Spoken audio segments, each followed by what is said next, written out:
all these sentences have in common?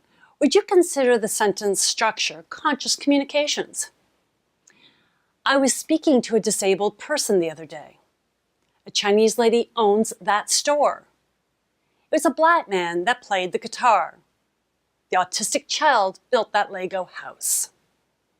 Hello, I'm Suzanne F. Stevens, Conscious Contribution Cultivator for the YouMeWe group.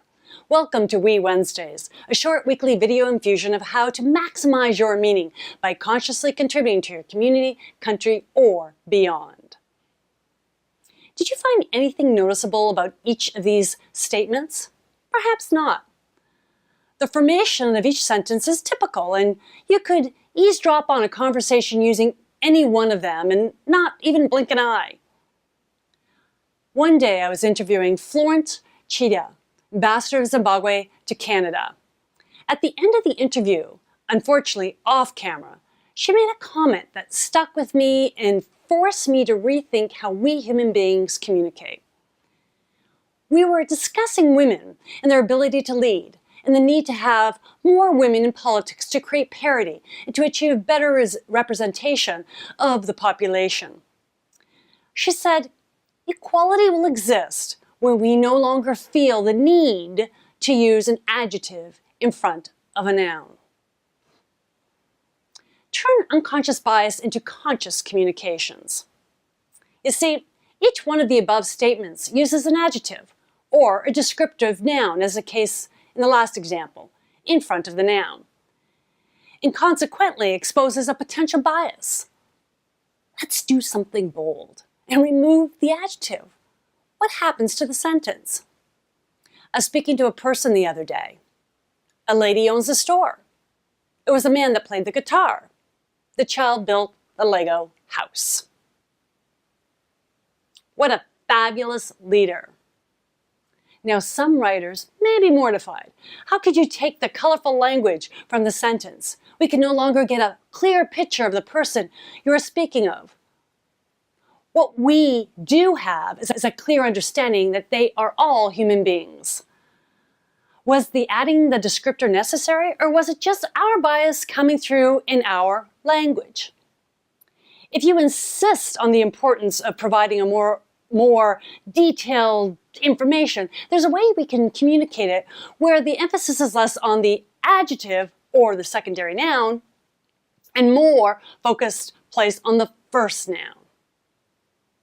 For example, I was speaking to a person who was disabled the other day. A lady who is Chinese owns that store. It was a man who was black that played that guitar. The child was autistic, built the Lego house. What a fabulous leader who happens to be a woman. Now, technically, any descriptor beyond person, human being, you, there, can be perceived as bias. Assuming you value inclusion, again, you know it's a cornerstone of the YouMeWe mindset, consider using your descriptors consciously when you communicate by putting your subject first. What makes the person the same? Then, what makes them unique? Adjectives or noun descriptors are the difference. One example with the 4 different versions that I've described, with a new option tacked on to the end, and that would be the 4th one. So number 1, what a fabulous woman leader. Number 2, what a fabulous leader. Number 3, what a fabulous leader who happens to be a woman.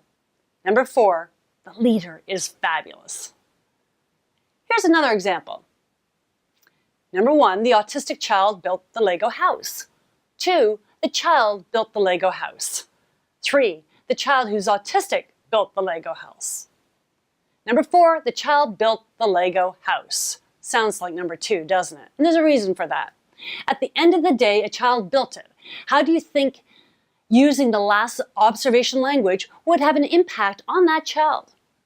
Perhaps, just maybe, they would grow up thinking they are another child capable of anything. Now consider, what language do you use with your colleagues, with your clients, or collaborators, or your child?